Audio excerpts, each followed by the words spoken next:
Esta es la mañana en el continente americano. Cuando atardece en Europa y cae la noche en Asia. Así despierta el continente americano y transcurre el día y la noche en el resto del mundo. La mañana. Gracias a todos por su sintonía con el Canal de las Américas. Empezamos en este lunes 16 de diciembre del 2019. Ruth del Salto junto a ustedes con la información internacional. Esto ha sucedido en las últimas horas en Buenos Aires, en Argentina. Aquí estamos con la vida, agradecer al gobierno argentino, al pueblo argentino, que permitirme venir acá de cerca de querida Bolivia. Muchas gracias, pueblo de Argentina.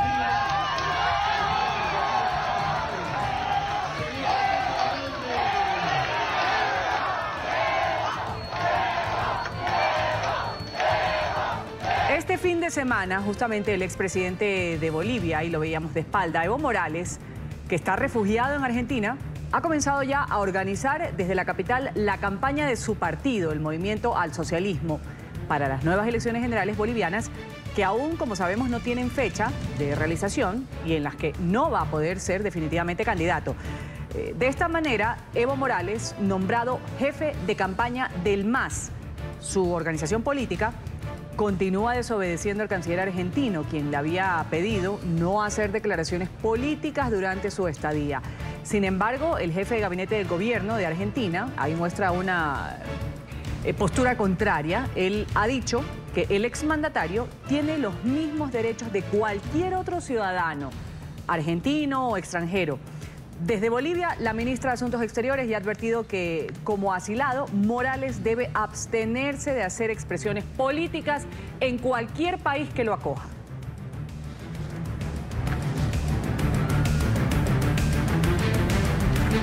Bueno, para despejar un poco lo que se debe y lo que no, porque aquí hay una cosa muy clara, a pesar que dentro del gobierno de Alberto Fernández haya ciertas contradicciones. El canciller, por una parte, dice que no debe hacer declaraciones políticas desde Argentina, y ya ha salido un ministro del gabinete a decir que no, que puede hacerlo como cualquier ciudadano común. En la mañana nos acompaña Hugo Hacha, analista político internacional. Gracias por estar con nosotros aquí en NTN 24, el Canal de las Américas.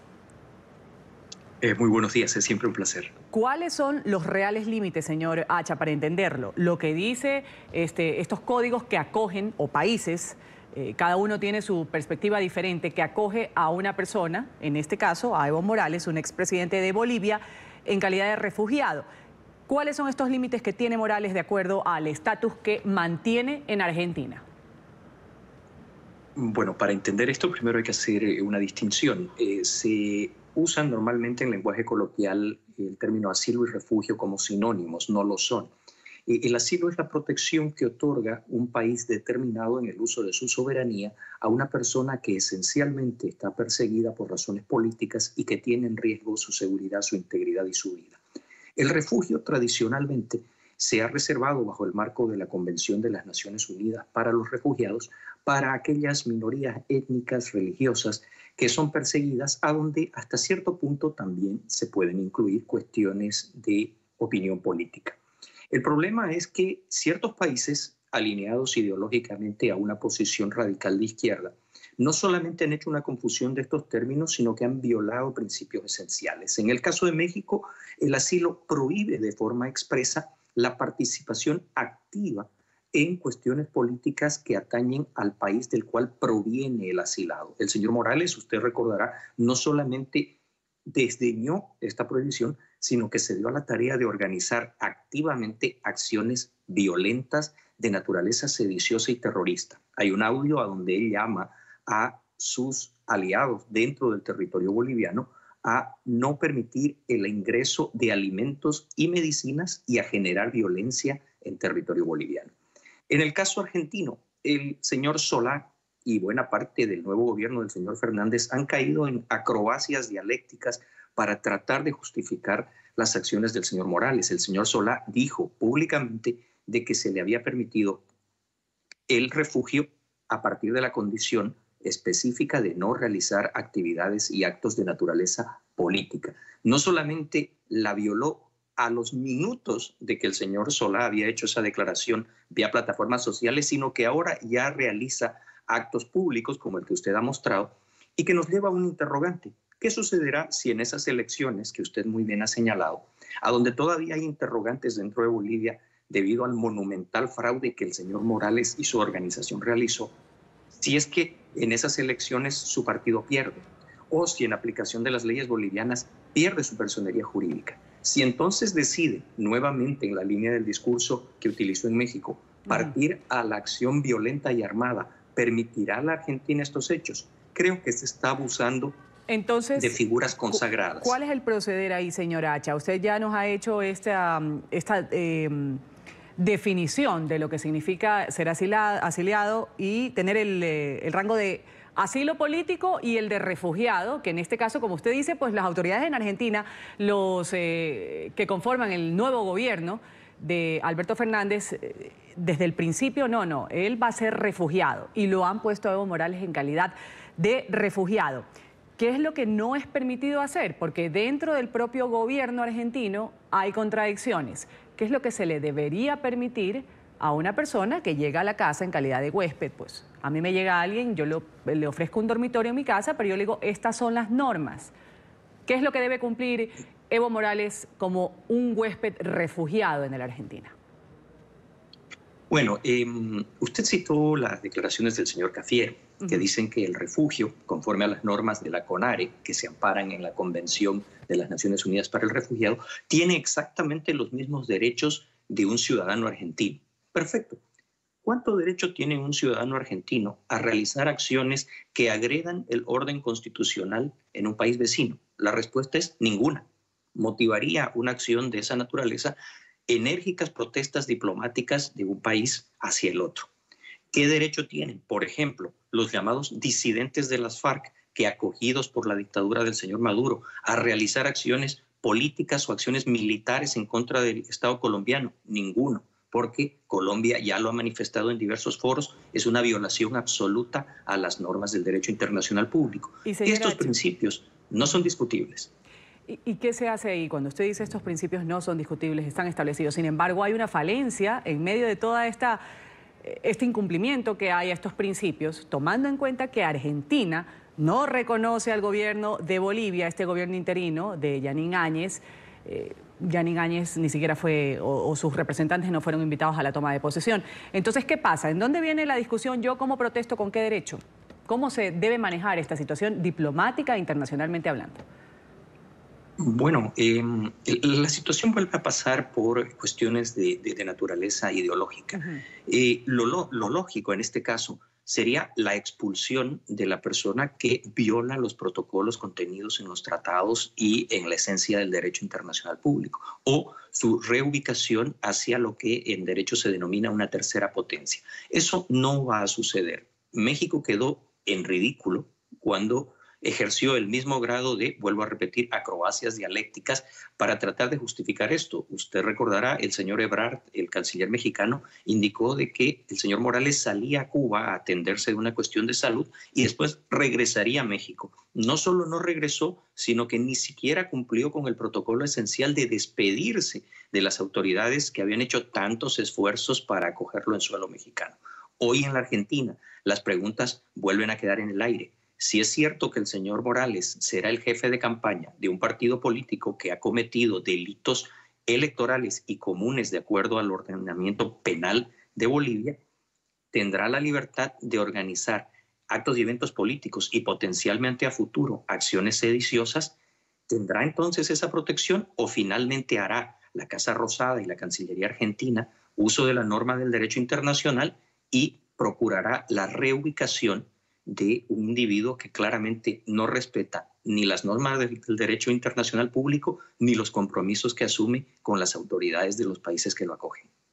Voy a agradecerle. Hugo Hacha, analista político, ha estado con nosotros aquí en el Canal de las Américas hablándonos un poco del proceder que ha tenido en los últimos momentos el expresidente de Bolivia, Evo Morales, que está en Argentina, y estas acrobacias dialécticas. Ese término está bastante bueno, quizás para calificar un poco lo que se ha dado tanto en México como en Argentina, en donde pues no hay un sustento a unas normas que se les ha puesto para, en calidad de refugiado o de asilado político, al expresidente Evo Morales. Gracias por estar con nosotros, señor Hacha. Un buen día, buen lunes, buena semana para usted. A usted las gracias. Muy buen día. Y seguimos en Argentina con otra noticia. 4 sospechosos han sido detenidos en este país por su presunta vinculación en un asalto y el asesinato de un turista británico frente a un hotel en Puerto Madero. Los hechos fueron captados, ahí lo vemos, por una cámara de seguridad. La familia de origen inglés bajaba su equipaje. Un hombre en una moto vigilaba los pasos de estos turistas. Después de que ese automóvil gris, ahí se bajaba otro hombre vestido de chaqueta azul, abordó a los extranjeros para robarles. Las víctimas, padre e hijo, resistieron al ataque. Uno de los asaltantes le disparó al joven de 28 años que resultó herido. Luego abrió fuego contra el hombre de 50 años que falleció en un hospital local.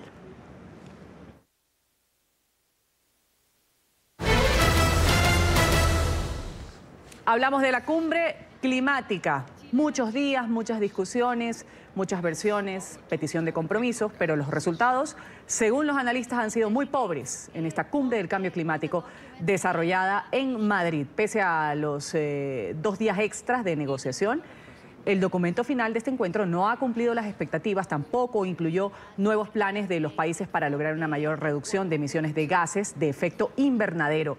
Los países insulares amenazados por la subida del nivel del mar no ocultaron su frustración con las conclusiones de esta cumbre. Al ritmo actual de emisiones, la temperatura mundial se va a elevar 4 o 5 grados centígrados a finales de siglo.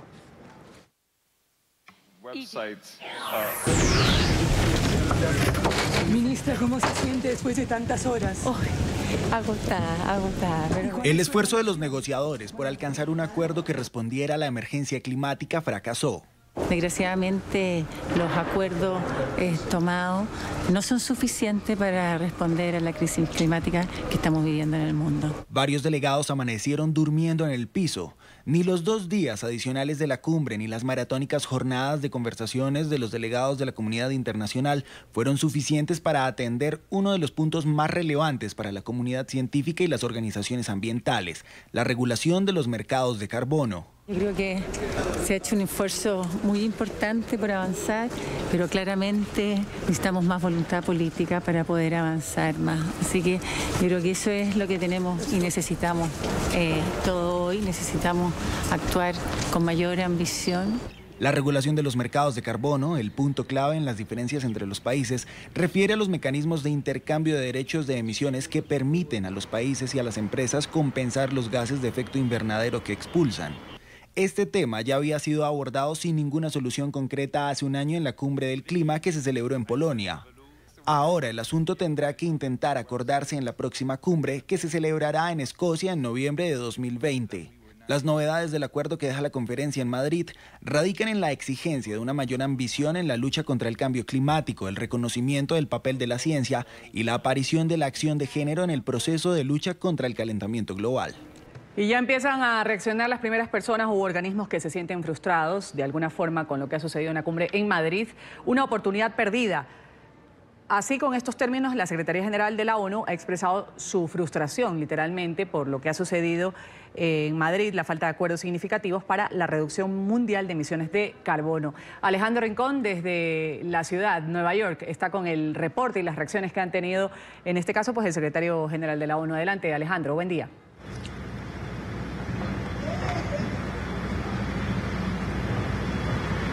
Hola, feliz lunes para todos. La razón detrás de la molestia de la Jefatura de Naciones Unidas es que antes del inicio de esta importante reunión sobre mitigación del cambio climático, la propia jefatura del organismo le había pedido directamente a los gobiernos del mundo llegar con planes y acciones concretas de forma tal que se pudiera avanzar en una plataforma de mayor ambición para reducir el impacto del cambio climático de nuestro planeta, el único que tenemos y en el único en el que vamos todos, y las decisiones que tomemos son justo las que afectan y las que muy probablemente seguirán poniendo en riesgo a la humanidad. Es justo por esa razón entonces que el secretario general Antonio Guterres asegura que ha sido una oportunidad perdida esta conferencia global sobre el clima, dado que los gobiernos en materia nacional de todo el mundo no lograron estos acuerdos concretos para avanzar en la plataforma de cambio climático. Eso sí, hay que decir, hay ciertos sectores de la comunidad internacional que sí lograron plantear y establecer algunos acuerdos específicos específicos, el sector privado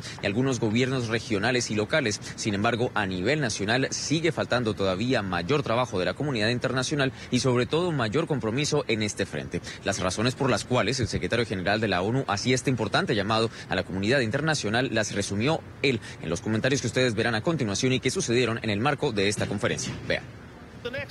Los próximos meses serán cruciales. En 2020 debemos cumplir lo que la comunidad científica ha dicho es un deber, o si no, pagaremos un precio muy fuerte. Debemos embarcarnos con los mejores propósitos para cumplir los niveles de emisión para 2050 y alcanzar niveles cero de emisiones de CO2. Aun cuando el secretario general de la Organización de Naciones Unidas sintetiza todo lo sucedido allí en Madrid como una oportunidad perdida, dice que no es de todo una pérdida a la larga porque seguirá trabajando con los gobiernos de todo el mundo justo pues para tratar de avanzar en este propósito de mitigar el cambio climático. Regreso por ustedes con el Centro Internacional de Noticias.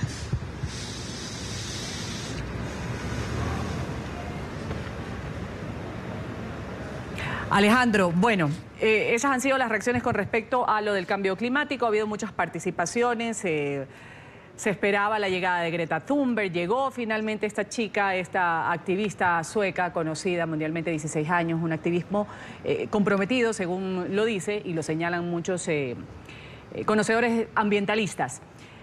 Hay una fotografía que no quiero dejar de comentar contigo, que ha hecho noticia y sigue dando de qué hablar, esta fotografía de Greta Thunberg luego de participar en la Cumbre del Clima en Madrid. El ambientalista ha subido en Twitter esta foto sentada en el suelo en un tren alemán. Bueno, está ahí todo bien, pero el repaso de la imagen con letra es que dice: los vagones están abarrotados y por eso estoy así, volviendo a casa. Así estoy de esta forma regresando a casa. La compañía Deutsche Bahn, la firma de vagones del tren, le respondió y le dice en un cruce de tweets: Alejandro, si cuentas la verdadera historia, por favor, te tratamos de poner en primera clase. ¿Por qué haces este tipo de afirmaciones que no son ciertas? Se ha escuchado y se ha comentado esto en Nueva York también, Alejandro. El asunto, Ruth, con Greta Thunberg es que, para bien o para mal, se ha convertido ella en la principal voz de todas las organizaciones de la sociedad civil que han buscado que justo sea el liderazgo mundial, los gobiernos nacionales y todo tipo de mecanismos los que se comprometan más con la causa del cambio climático. Y justo por esta visibilidad es que de una u otra forma pareciera que se revistiera de una categoría especial Greta Thunberg, y por eso es que genera noticia este comentario a través de redes sociales. Alguien que, a pesar de su juventud, pues de una u otra forma pareciera tener esta importancia adicional. Sin embargo, la gente realmente no está seguro que pues puedan concedérsele este tipo de privilegios a una persona que justo está tratando de luchar por un mayor nivel de equidad a nivel global. De una u otra forma, pues parte del diálogo, de la polémica, continúa allí sobre lo que plantea Greta Thunberg como figura pública y las plataformas que defiende y que trata de promover a pesar de la resistencia de ciertos sectores de la comunidad internacional. Ruth. Alejandro, muchas gracias. Buen día para ti en Nueva York. Alejandro Rincón, dándonos este reporte. Primero, pues las declaraciones de frustración que dicen tener desde la Organización de Naciones Unidas con respecto a la Cumbre del Clima, y también comentando sobre la fotografía de Greta Thunberg, activista, en la que, pues según la compañía de trenes, no es cierto lo que ella narra y lo que expresa en esta imagen. Un buen día para ti en Nueva York, Alejandro. Pasamos ahora a otros temas. Justamente una imagen que ha dado la vuelta al mundo, un fuerte sismo de magnitud 6.8 que azotó el día de ayer el sur de Filipinas. Así apareció el sismo en una vivienda en la isla de Mindanao. Así se apreció. Miren ustedes.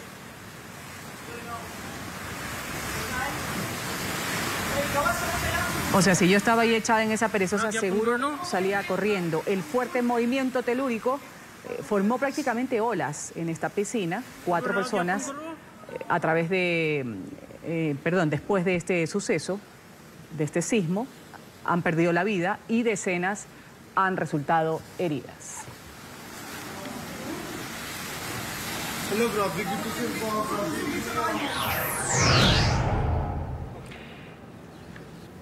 En otras noticias, el número de muertos por la erupción volcánica en la Isla Blanca, en Nueva Zelanda, ha ascendido a 16. En las últimas horas, una de las personas que resultó herida falleció en un hospital debido a las graves quemaduras que sufrió. Los equipos de recuperación han regresado a la Isla Blanca para intentar encontrar a 2 desaparecidos. Y a propósito de esto, el gobierno de Nueva Zelanda ha recordado hoy con un minuto de silencio a las 16 víctimas mortales de la erupción del volcán de White Island. La explosión del coloso se registró el 9 de diciembre pasado. 47 personas se encontraban en la isla de excursión. La primera ministra Jacinda Ardern y su gabinete se han puesto de pie para rendir un tributo a los fallecidos.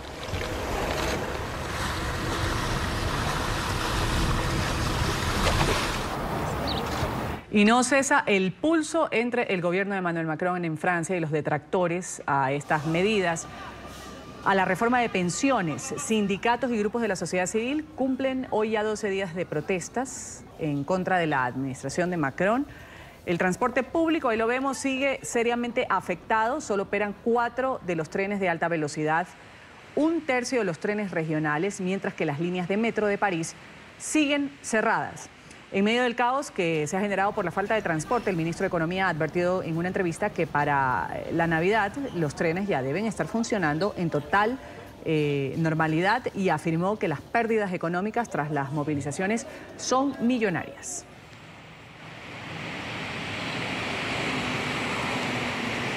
¿Qué más es noticia en este lunes 16? Vamos a hablar de un exitoso simulacro que se ha llevado a cabo en Chile. Más de 2.1 millones de ciudadanos han participado en una jornada de consulta municipal en la que fueron cuestionados si quieren una reforma a la Constitución. Fueron 30 comunas las que se suscribieron a la empresa digital que adelantó este proceso. Inició el pasado miércoles y culminó este domingo. La consulta, que no es vinculante, ha contado con mesas presenciales, pero el sufragio se hizo por internet. Según las personas chilenas, la Asociación Chilena de Municipalidades, el 91% de los votos fueron a favor de una nueva carta política, una de las exigencias de los manifestantes al gobierno de Sebastián Piñera en medio del estallido social.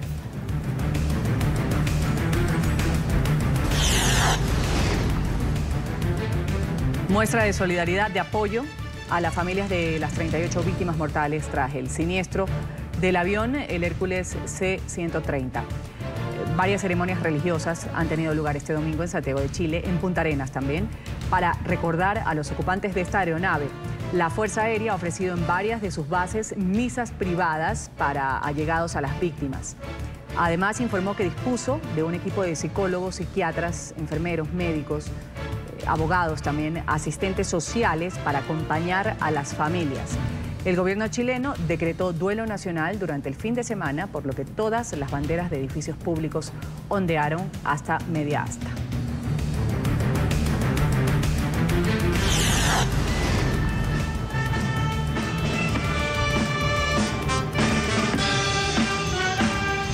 En Venezuela, Nicolás Maduro ha acusado al diplomático estadounidense James Story de participar en un supuesto plan para atacar el domingo pasado cuarteles militares.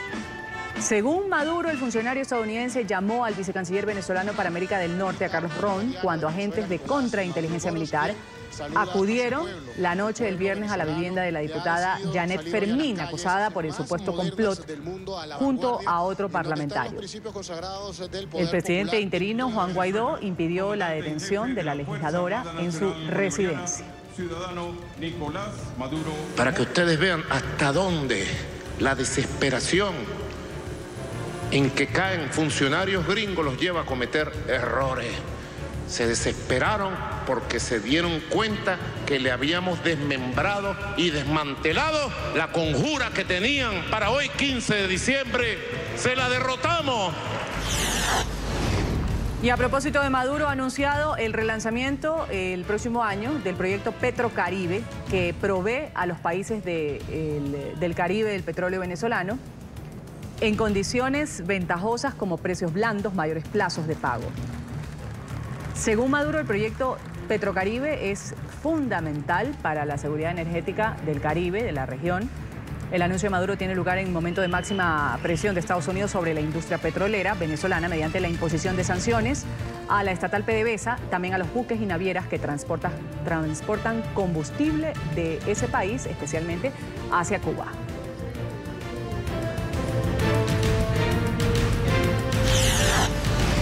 Mañana arranca en Ginebra, en Suiza, la Conferencia Mundial sobre Refugiados tras una década marcada por el desplazamiento, según Naciones Unidas. Venezuela va a centrar los debates que se van a extender hasta el próximo miércoles. La ONU ha advertido que se necesitan más de 1.300 millones de dólares para brindar atención médica, educación, nutrición y otro tipo de servicios para los 4.5 millones de migrantes venezolanos y ayudar a los países que los acogen. Colombia, que ha recibido casi 1,5 millones de venezolanos, ha denunciado la falta de respaldo económico internacional al afirmar que otras crisis humanitarias como en Siria, Sudán del Sur, Myanmar, han recibido muchos más recursos.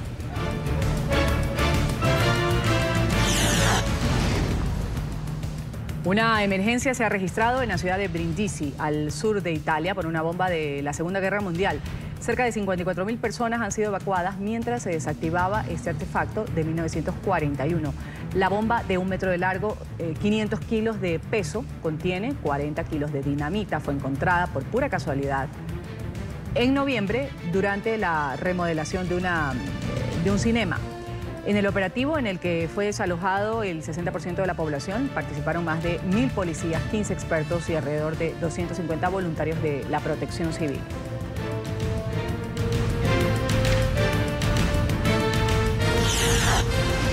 Y se mantiene la alerta ambiental en Australia. Los incendios continúan amenazando varias poblaciones, tanto en la costa este como en el oeste del país.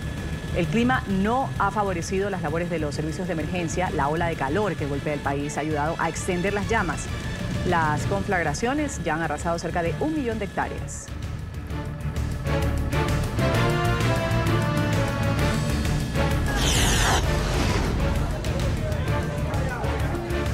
La multimillonaria Tamara Ecclestone ha sido víctima de los ladrones.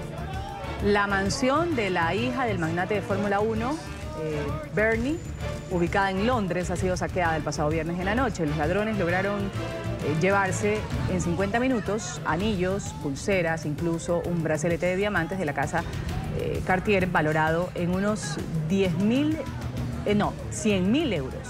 Según los primeros reportes de la policía, 3 hombres burlaron la cerca del jardín trasero de la residencia y lograron ingresar a la casa. La mujer de 35 años y su familia no se encontraban en el lugar en el momento de los hechos.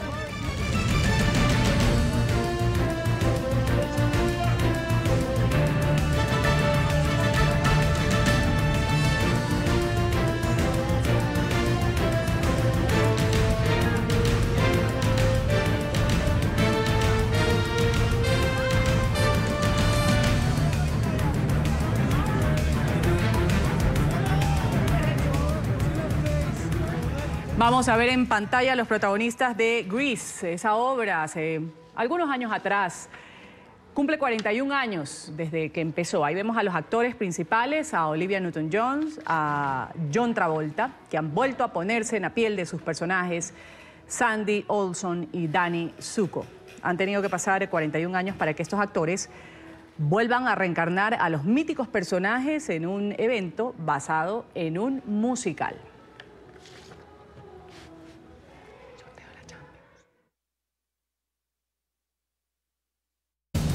Bueno, vamos a hablar de algo que ha salido en los últimos minutos, el sorteo de la Champions League. Ya está Juan Felipe Cadavid aquí en este lunes para actualizarnos sobre lo que ha acontecido. Un adelanto, porque el bloque lo vamos a tener, el bloque deportivo más adelante. ¿Cómo le fue a Real Madrid? Sí, en su casa están muy preocupados. Están preocupados por el Real Madrid. ¿A quién enfrenta? Dime tú uno fácil. Le fue mal. Le fue mal porque le tocó el Manchester City. City en la Premier League, en el fútbol inglés, sí. Tiene muy pocas, la verdad, posibilidades, porque es que Liverpool ya se les fue. Y entonces todas sus fuerzas están enfocadas en la Champions. Y le tocó con el Real Madrid. ¿Y ahora? Guardiola está muy bien. Sí, sí. No. Y nuevamente enfrentarse con el Madrid. Otra vez, estaba en el Barça, morbo y todo eso ahí. Claro, ay, qué En cambio, Barcelona... la imagen. Uy. Ay, cuidado. Pero no me ponga tan brava tampoco, que no es para tanto. Puede el Real Madrid ganar. Es favorito el City, pero en una de esas Real Madrid da la sorpresa. En cambio, al Barcelona, a los catalanes, no les fue tan mal porque van contra Napoli. No significa que ya ganaron, pero es un buen sorteo. Oye, a los que sí la suerte los miró pues feo fue al Atlético de Madrid porque van contra el Liverpool. Mejor dicho, más adelante, ya en la sección de deportes, vamos a hablar de todos los partidos y le digo cuál es el favorito y cuál no, pues si le gusta ahí para que apueste y tal. Perfecto. Desde ya entonces vamos a hacer esas apuestas. Gracias, Juan Felipe. Nos vemos en un rato y vamos inmediatamente a ver lo que es noticia en Estados Unidos.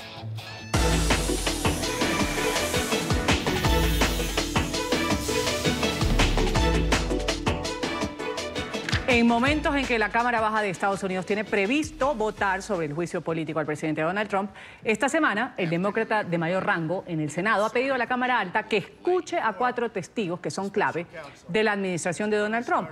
El líder de minoría, Chuck Schumer, ha escrito este domingo una carta al líder de mayoría republicana, a Mitch McConnell.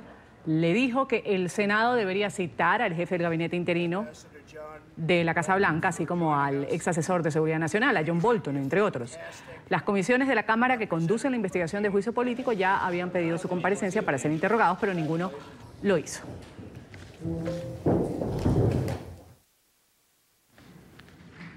En un logro histórico, la Cámara de Representantes ha aprobado un proyecto de ley bipartidista para legalizar a los trabajadores agrícolas. Esta medida, ya nos va a ampliar Emiliana Molina desde Washington, le otorgaría derechos plenos, Emiliana, y responsabilidades a migrantes, trabajadores y también a sus familias. Adelante con el reporte. Feliz lunes. Hola, ¿qué tal? Así es, pues la Cámara de Representantes aprobó la Ley de Modernización de la Fuerza Laboral Agrícola. Es un proyecto de ley bipartidista que pone a cientos de miles de campesinos en una vía a la ciudadanía. La aprobación fue el resultado de extensas negociaciones entre demócratas, republicanos y también productores y defensores de los trabajadores del campo, y sus autores fueron los representantes Zoe Lofgren, demócrata por California, y Dan Newhouse, republicano por Washington. Fue aprobada con 260 votos a favor contra 165 votos en contra. Fueron 226 los demócratas que aprobaron esta medida y 34 republicanos se sumaron a la misma. Incluso ante los devastadores ataques de Trump en contra de los inmigrantes y la inmigración en general, y a pesar de los amargos tiempos partidistas que vivimos, un proyecto de ley que legaliza a cientos de miles de trabajadores agrícolas y a sus familias fue aprobado por la Cámara de Representantes de manera bipartidista. El Sindicato de Trabajadores Agrícolas de Estados Unidos merece un enorme crédito por este logro. En su lucha para mejorar los salarios y las condiciones laborales de los campesinos, ha reconocido durante mucho tiempo que la fuerza de trabajo agrícola, en su gran mayoría indocumentada, necesita una reforma migratoria con una vía a la ciudadanía. Sherry agrega que los productores y sus aliados republicanos también merecen crédito por este triunfo. Este es un proyecto de ley que otorga derechos plenos y responsabilidades a cientos de miles de trabajadores inmigrantes y a sus familias. Y ahora instan a que se lleve a votación en el Senado para posteriormente llevarlo al escritorio del presidente Donald Trump y convertirlo en ley. Sin embargo, algo poco probable teniendo en cuenta la mayoría republicana en el Senado y las medidas o legislaciones antimigrantes del presidente Trump. Esta es toda la información que tenemos desde Washington. Emiliana Molina para NTN 24. Emiliana, gracias por tu reporte desde la capital estadounidense. La muerte de una mujer a principios de este mes ha generado un enorme operativo policial. Ha terminado con la captura de varios integrantes de pandillas. Esto sucede en el condado Santa Lucía. 70 personas han sido detenidas. La historia enseguida con Paola Serna desde Florida. Paola, un buen lunes.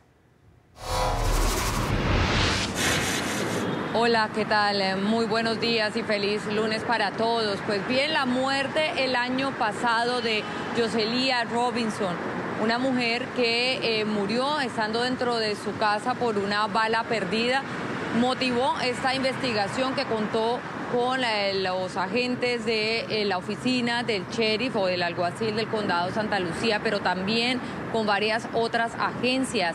Lograron detener a 70 personas, como bien lo mencionabas.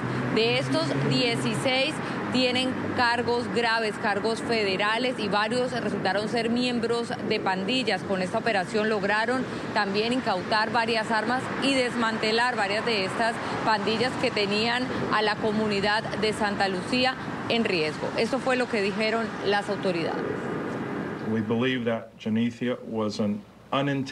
Creemos que Dionisio fue un blanco no intencionado de un tiroteo en su vecindario, como resultado de enfrentamientos entre las pandillas de la calle 23 y calle 29. Su muerte no fue en vano. Su muerte inició una bola de nieve que ha resultado en una comunidad más segura. Generó el arresto de 70 individuos, muchos de los cuales son responsables de aterrorizar a nuestra comunidad. Y a raíz de estas detenciones, han dicho las autoridades, se ha disminuido el crimen considerablemente en la localidad del Condado Santa Lucía. Sin embargo, las autoridades siguen buscando más información sobre la muerte de esta mujer, ya que aunque se sabe que fue una bala perdida, no hay más detalles de quién pudo haber conducido esta balacera que culminó con la tragedia en dicho condado. Por ahora la información desde aquí, desde Miami. Paola Serna, continúen con más desde nuestros estudios centrales. Buenos días. Buen día, Paola, gracias por ese reporte. Tablero enorme de personas detenidas para poder localizar quién originó esta balacera que dio lugar a este evento, a este crimen que se dio de una mujer. Gracias a Paola. Hablamos ahora de la situación de la migración. Ha sido el presidente de El Salvador, Nayib Bukele, que dialogó con el Canal de las Américas, con NTN 24, desde Qatar, donde se ha llevado a cabo el Foro de Doha 2019, reunió a varios jefes de Estado del mundo. El mandatario se ha referido a la política de Estados Unidos hacia Centroamérica por esta ola de migrantes que huyen de estas naciones buscando llegar a la Unión Americana. El amigo 1, 2 y 3 es Estados Unidos, pero esta administración tiene una política migratoria agresiva y muy restrictiva con la inmigración. ¿Usted se siente cómodo con esa política migratoria? Pues yo creo que la pregunta no es que si estoy cómodo. Es una política que establece el gobierno de Estados Unidos y nosotros tenemos que lidiar con ello. ¿Qué estamos haciendo? Te voy a dar un ejemplo. 200.000 salvadoreños estaban amenazados con deportación en menos de un mes. Logramos, con meses de pláticas, tuve una reunión bilateral con el presidente Trump, se lo pedí directamente y logramos resolver ese tema. En el tema de la política migratoria, igual. Nosotros vamos a conseguir lo mejor para que podamos parar a los salvadoreños teniendo las mejores relaciones posibles con Estados Unidos. Hay gente en El Salvador, un pequeño grupo, que buscan que nosotros nos peleemos con Estados Unidos, porque la migración y porque tal. Y nosotros no vamos a conseguir nada peleando con Estados Unidos, ni siquiera tenemos el tamaño para pelear con Estados Unidos. Nosotros vamos a conseguirlo, las cosas, y hemos conseguido muchísimas, teniendo la mejor relación de amistad y de alianza y de socios con Estados Unidos, y eso es lo que hemos buscado. Ahora, ¿el 100% de cosas que hace el presidente de Estados Unidos nos gusta? No, pero es que él es el presidente de Estados Unidos, y él va a ver lo mejor para Estados Unidos. Ahí está la conversación que mantuvo con Gustavo Alegret de NTN 24. El mandatario centroamericano también ha instado a sus pares en la región a interpretar lo que llama un malestar social generalizado de ciudadanos en medio de la ola de protestas que atraviesan varios países de América Latina. Y yo diría que a mis colegas o a los gobiernos hermanos, vecinos, decirles de que lo importante para todo gobierno es no se puede desconectar de su gente.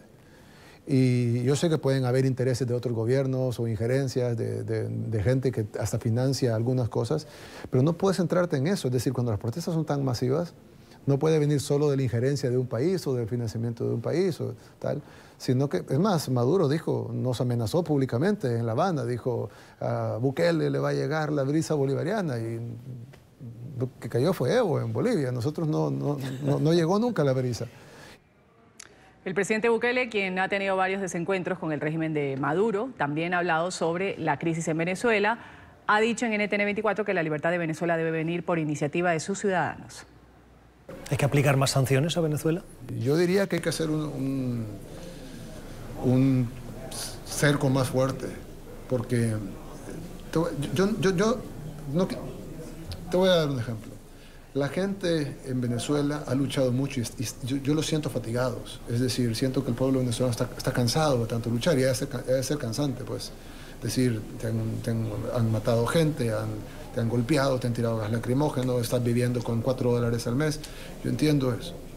pero la libertad cuesta. Y yo siento, y yo pido disculpas si la gente dice, él no está aquí, no sabe el sufrimiento que vimos. Por eso mismo, yo creería que deberían ser más agresivos en votar al régimen. Convoquen elecciones, hagan las elecciones, que llegue la policía, que talen las urnas y peleen las urnas. Demuéstrenle al mundo que Venezuela está siendo, el pueblo venezolano está siendo golpeado por un dictador, y va a haber más apoyo todavía del que ya hay, que ya es mucho. Entrevista completa al presidente de El Salvador. Usted la puede ver esta noche en el programa Cuestión de Poder, 8 de la noche, hora de la costa este de Estados Unidos. Vamos a continuar con Venezuela. Ahí grupos adeptos al régimen de Maduro han intentado impedir un acto político del presidente interino Juan Guaidó. Funcionarios policiales lanzaron gases lacrimógenos contra sus seguidores durante la conmemoración de los 20 años de la llamada tragedia de Vargas. Enseguida la noticia con Oliver Fernández desde Caracas. Oliver, adelante. Un buen día para ti, Ruth.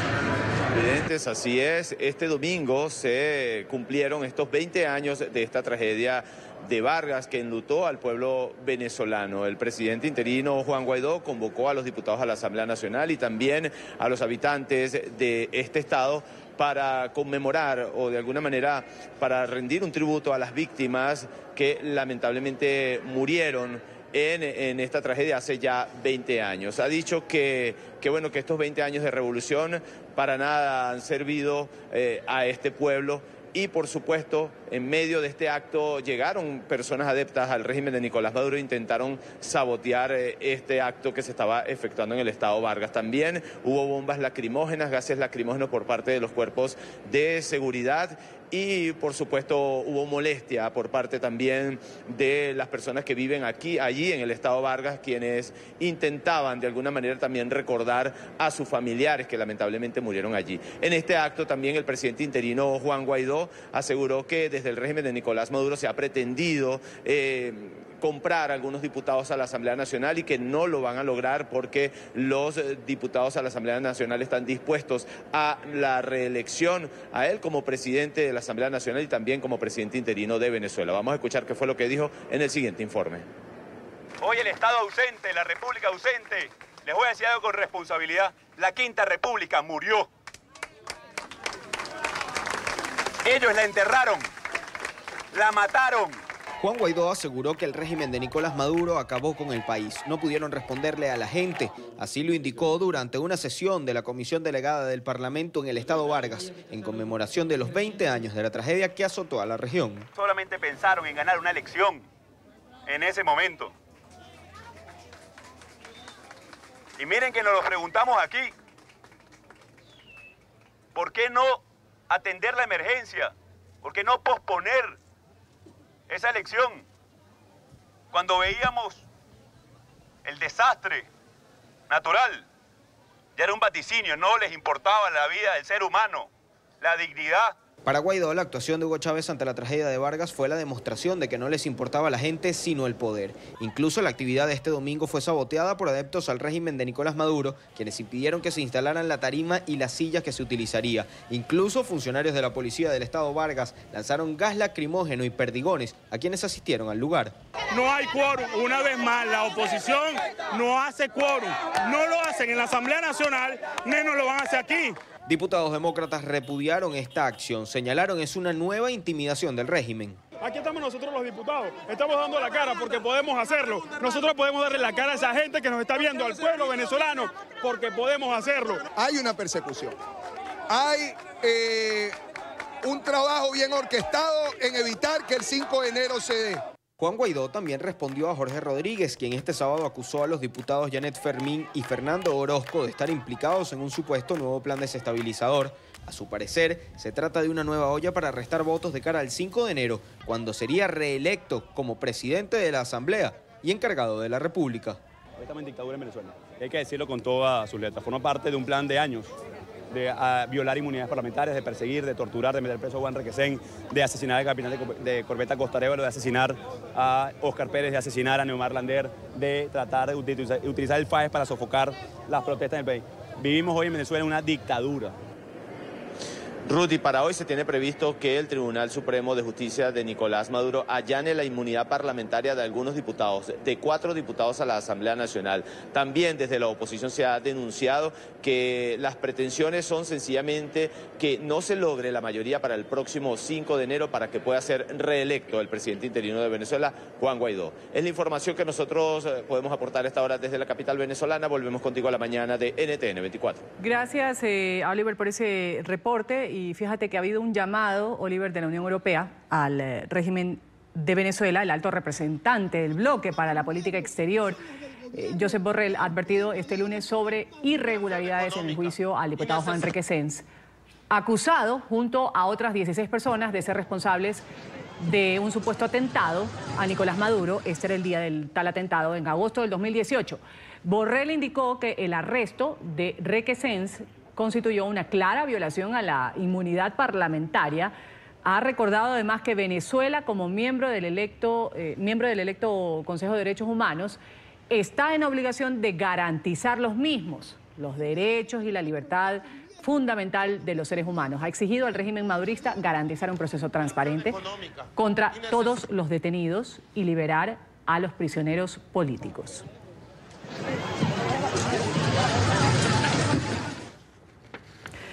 Hay quienes tienen la suerte de pasar la Navidad lejos del frío, en una soleada playa. Este es el caso de quienes viven en las Islas Canarias, en España. Ahí hay un gigante nacimiento de arena en un espacio de más de 1000 metros cuadrados. Enseguida tenemos un reporte de nuestro canal aliado, Deutsche Welle, con María Luz Moraleda. Adelante, María Luz.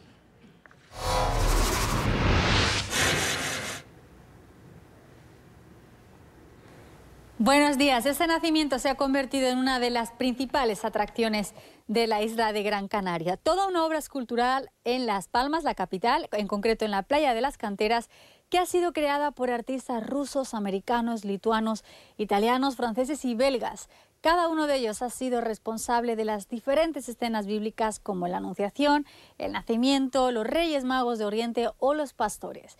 Las figuras de arena y agua miden más de 4 metros de altura y pesan más de 2000 toneladas. Pero además este nacimiento tiene varios mensajes. Por un lado, la escena al resurgir de la vida representa una mano que agarra una hoja y la salva del fuego y recuerda a los incendios que afectaron al interior de la isla este verano. También aparecen casas tradicionales, pájaros y un pino canario en el que se entrelaza un lazo para simbolizar el tiempo de recuperación que se necesita para que resurja la vida tras el fuego. Otro de los mensajes de estas esculturas de arena es el que alude a la llamada España vaciada, que se simboliza con figuras de pastores y agricultores para hacer un llamado a evitar el abandono de los pueblos a las grandes ciudades. Y por último, también hay un homenaje a los más mayores en la escena, el Consejo de Ancianos. El año pasado, el nacimiento de arena atrajo a más de 240.000 personas y recaudó unos 25.000 euros para comedores sociales de la isla, unas cifras que este año se pretenden superar. Aunque la entrada es totalmente gratuita, si se quiere colaborar por una buena causa, cada uno puede aportar su granito de arena. Además, hay talleres para niños y adultos para aprender a modelar en arena. Este peculiar nacimiento seguirá en pie hasta el próximo 7 de enero, tras la llegada de sus majestades los Reyes Magos de Oriente. Desde el canal internacional de Deutsche Welle se despide hasta la próxima con más temas culturales europeos. María Luz Moraleda, que tengan un buen día. Lo mismo para ti, María Luz. Gracias por ese reporte. Pausa comercial aquí en la mañana. Enseguida volvemos con más. Continuamos con el programa. Gracias por su sintonía con el Canal de las Américas. Empezamos en Argentina este recorrido. 4 sospechosos han sido detenidos por su presunta vinculación con el asalto y el asesinato de un turista británico frente al hotel en Puerto Madero. Ahí se hospedaba. Los hechos fueron captados por esta cámara de seguridad mientras la familia británica bajaba su equipaje. Un hombre en moto vigilaba los pasos de los turistas. Después hay un automóvil gris, sale otro hombre vestido de chaqueta azul, abordó a los extranjeros para robarles. Las víctimas, un padre y un hijo, resistieron al ataque. Uno de los asaltantes le disparó al joven de 28 años que resultó herido. Luego abrió fuego contra el hombre de 50 que falleció en un hospital local. Exitoso simulacro en Chile. Más de 2.1 millones de ciudadanos participaron de una jornada de consulta municipal en la que fueron cuestionados si quieren una reforma a la Constitución. Fueron 30 comunas las que se inscribieron en una empresa digital que adelantó este proceso. Inició el pasado miércoles, culminó este domingo. La consulta, que no es vinculante, ha contado con mesas presenciales, pero el sufragio se realizó por internet. Según la Asociación Chilena de Municipalidades, el 91% de los votos fueron a favor de una nueva carta política, una de las exigencias de los manifestantes al gobierno de Sebastián Piñera en medio del estallido social.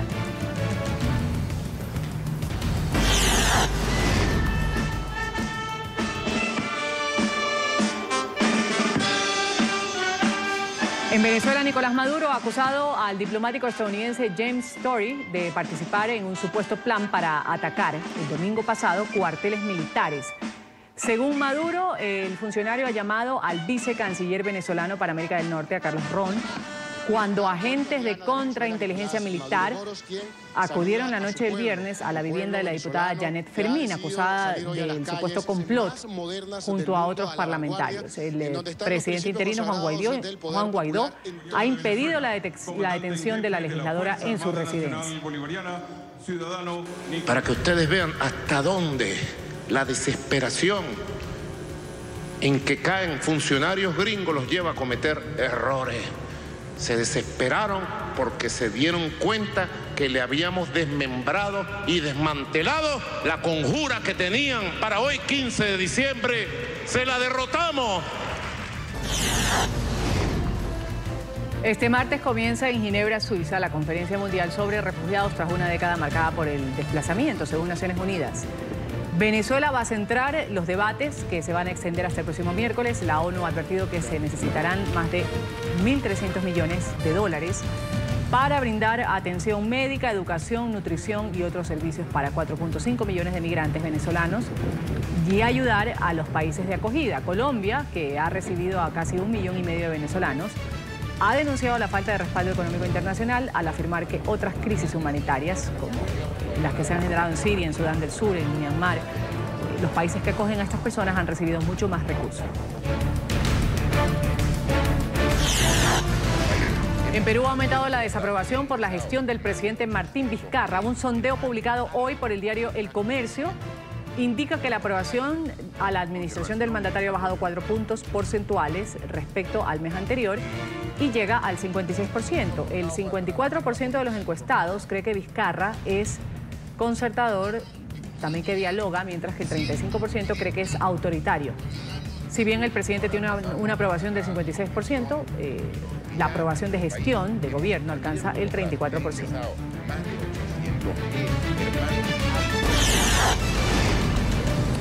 Estados Unidos ha rechazado el plazo impuesto por Corea del Norte para lograr un acuerdo sobre desnuclearización. El enviado especial de Washington para Corea del Norte, Stephen Biegun, ha desestimado hoy la fecha límite de fin de año dada por Kim Jong-un para hacer concesiones en las estancadas negociaciones nucleares. Ha resaltado que la Casa Blanca está dispuesta a discutir todos los temas de interés.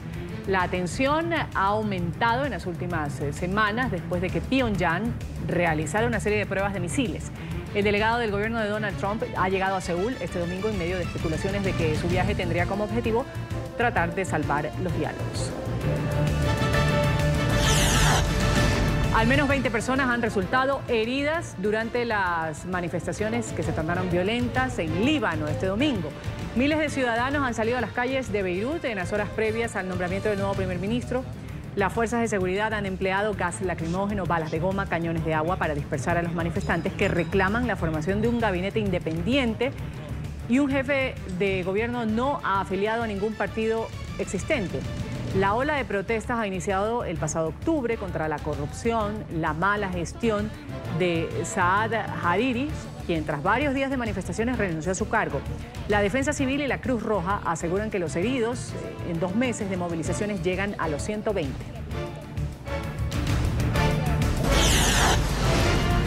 El número de muertos por la erupción del volcán en la Isla Blanca de Nueva Zelanda ha ascendido a 16.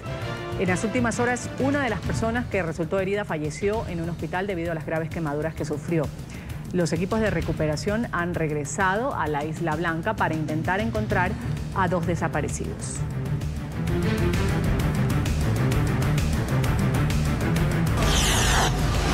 Hoy se cumple el día 12 de protestas en contra de la administración de Emmanuel Macron. El transporte público sigue afectado. Tan solo operan un cuarto de los trenes de alta velocidad, un tercio de los trenes regionales, mientras las líneas de metro de París siguen cerradas.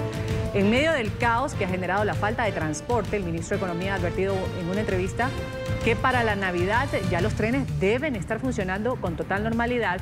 Ha afirmado que las pérdidas económicas tras las movilizaciones son millonarias.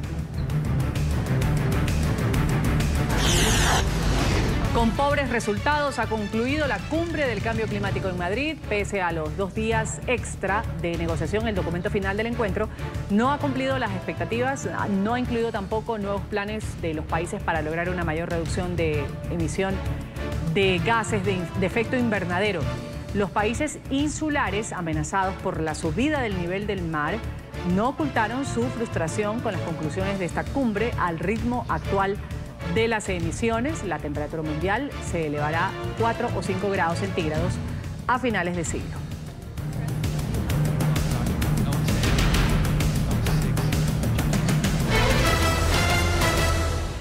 Y esta semana se espera que el Pleno de la Cámara de Representantes lleve a cabo un voto que es clave para proceder con este impeachment al presidente Donald Trump. Saludamos a Bricio Segovia, de nuestra cadena aliada La Voz de América. Bricio, ¿cuál es este voto clave? ¿Qué significaría en este proceso que hemos venido siguiendo al mandatario de los estadounidenses? Un buen lunes para ti.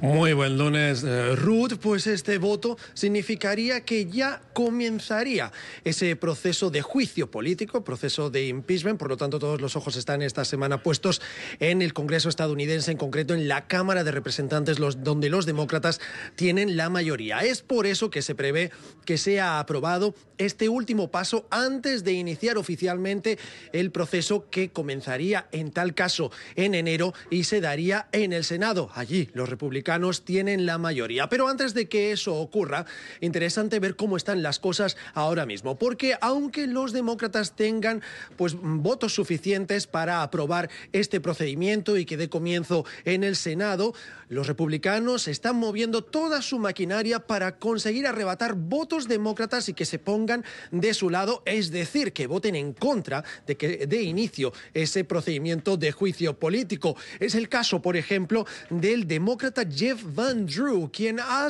señalado que estaría dispuesto a pasarse de bando en esta votación después de reunirse con el presidente Donald Trump el pasado viernes, no sin consecuencias, ya que 3 miembros de su equipo han dejado su trabajo después de saber de las intenciones de su congresista. Ahora bien, no hay decisiones tomadas todavía por sentado, pero habrá que estar muy atento. ¿Sería significativo? Bueno, lo considerarían una victoria los republicanos, aunque un voto menos no sería suficiente para frenar este proceso de impeachment en el Senado, que comenzaría, como digo, a principios de año. Sería uno de los primeros temas que trataría esa Cámara, la Cámara Alta del Congreso estadounidense. Allí el proceso puede durar varias semanas, en la que habría testigos. Probablemente veríamos también al presidente Donald Trump hacer frente a las acusaciones que los demócratas han vertido en su contra. Abuso de poder por intentar buscar favores políticos de un país extranjero, en concreto del gobierno de Ucrania,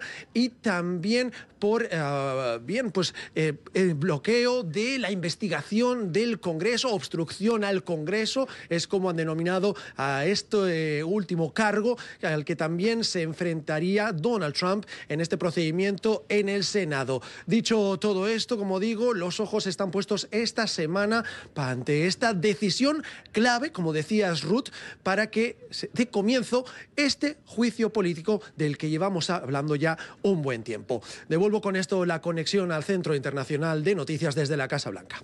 Bricio, muchas gracias por tu reporte desde Washington. Aquí hacemos un corte comercial en la mañana. Enseguida.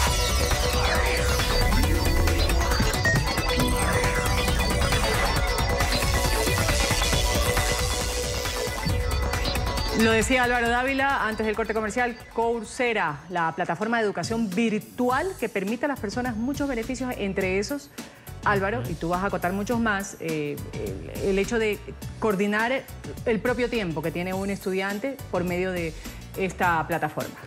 Sí, digamos que una de las grandes barreras que hay actualmente o que tienen los ciudadanos actualmente es que están todo el tiempo corriendo, trabajando, haciendo otras actividades y quieren seguir estudiando, pero realmente se enfrentan pues a esta barrera de tiempo y no lo logran hacer porque no tienen como esa posibilidad de ir a la institución, hacer todos los cursos dentro de la institución, después hacer las tareas, después ir, reunirse con los compañeros, grupos de trabajo. Entonces nace Coursera, es una gran opción, lleva ya bastante tiempo, digamos, en el mercado global, y lo que hace es permitirle precisamente a los estudiantes o a los ciudadanos, independientemente del que sea, acceder a casi 3.800 cursos gratuitos.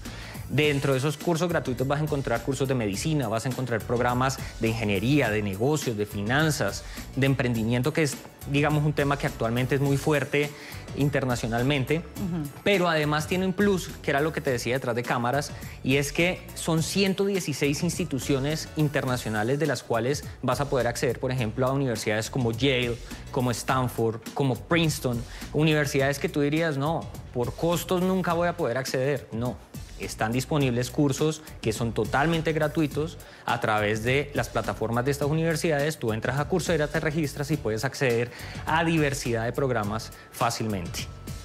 Muy bien, vamos a ver entonces de qué se trata la nota. Sí, veamos que hablamos con uno de los, digamos, CEOs y personas más importantes de la plataforma. La falta de tiempo ya no es un problema para las personas que quieran seguir formando sus carreras profesionales gracias a Coursera, una plataforma en línea que ofrece más de 3.800 cursos y 400 especializaciones universitarias. Coursera tiene un aproximado de 45 millones de estudiantes en todo el mundo, gracias a los programas de educación ofrecidos por parte de las universidades más prestigiosas de Estados Unidos, Colombia y México. Los estudiantes van y se educan de las mejores universidades del mundo, 160 de las mejores universidades.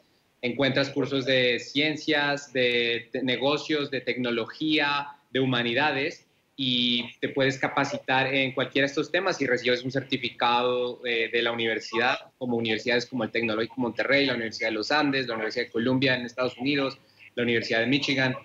Por otro lado, la plataforma recientemente presentó su lista de tendencias de 2019, en la que la inteligencia artificial y la tecnología ocuparon el primer puesto con casi 2 millones de usuarios inscritos. Hay 3 categorías que estos estudiantes están tomando más cursos. La primera es ciencias de la computación, la segunda son ciencias de datos y la tercera es negocios.